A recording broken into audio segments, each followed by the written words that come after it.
नमस्कार मैत्रिणींनो, मी रुपाली. माझ्या यूट्यूब चॅनलमध्ये तुम्हा सर्वांचं मनापासून स्वागत आहे. तर मी आज तुम्हाला खूप युनिक अशी रेसिपी दाखवणार आहे. तुम्ही मुरमुऱ्यांचे खूप प्रकार खाल्लेले असतील, पण मी आज तुम्हाला जरा आगळा वेगळा प्रकार दाखवणार आहे. तर तुम्ही कधी मुरमुऱ्यांचे पोहे तर कधी खाल्लेच नसतील, तर मी आज तीच रेसिपी तुम्हाला दाखवणार आहे.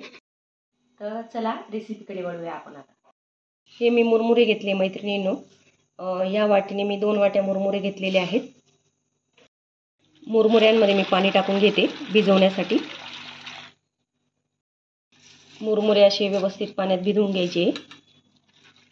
2 मिनिटं तरी आपल्याला पाण्यात असे ठेवायचे, म्हणजे मऊ पडून जातात एकदम मुरमुरे. 3 मिनिटं झालेले मैत्रिणींनो, आपले मुरमुरे छान भिजलेले. आता मी नितरून घेते यातलं पाणी सगळं, चाळणीमध्ये असे काढून घेते. पोहे मी असे नितरत ठेवलेले मैत्रिणींनो. आता आपल्याला पोह्यांसाठी काय काय लागतं ते बघूया. पोह्यांसाठी मी इथं एक कांदा चिरून घेतलेला आहे मैत्रिणींनो, मध्यम आकाराचा. 3 ते 4 मिरच्या घेतलेल्या आहेत हिरव्या, त्या चिरून घेतलेल्या आहे. कढीपत्ता घेतलेला आहे. 1 टमाटर घेतला आहे मी, तो चिरून. कोथिंबीर घेतलेली आहे चिरून. आणि हे मी गाजर घेतलेलं आहे. तुमच्याकडे जर वटाणे वगैरे असतील तर ते पण टाकू शकतात तुम्ही. माझ्याकडे नव्हते त्यामुळे मी नाही टाकले. तर हे आपण साहित्य घेतलं आहे. आणि शेंगदाणे घेतले थोडेसे. हे मी थोडेसे स्वीट कॉर्न पण घेतलेले. 2 पळ्या मी इथं तेल टाकून घेते. तेल तापलं की मी शेंगदाणे तळून घेते आधी. शेंगदाणे तळले गेले की मी हे मुरमुऱ्यांमध्ये काढून घेते. 1 चमचा मी जिरं मोहरी टाकून घेते. कढीपत्ता, मिरची टाकून घेते मी आधी. मिरची छान लाल झाली. मिरची बघा या प्रकारे लाल झाली की मग मी कांदा ॲड करते यात.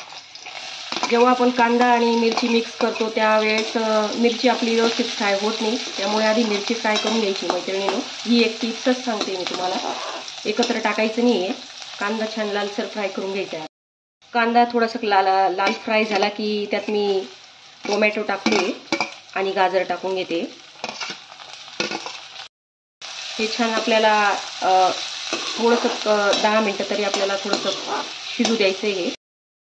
मी यामध्ये स्वीट कॉर्न पण टाकून घेते मैत्रिणींनो. आणि थोडेसे आपल्याला हे तेलात फ्राय होऊ द्यायचे. सगळं फ्राय झालेलं आहे मैत्रिणींनो. मी अर्धा चमचा हळद घेतलेली आहे, टाकून घेतली आहे. मिक्स करून घेते. हे पण आपले छान भिजून गेलेले मुरमुऱ्याचे. आता हे टाकून घेऊया आपण. चवीनुसार मीठ टाकून घेते. कोथिंबीर टाकून घेते आणि व्यवस्थित मिक्स करून घ्यायचं आहे. छान मिक्स करून झालेले आहे मैत्रिणींनो.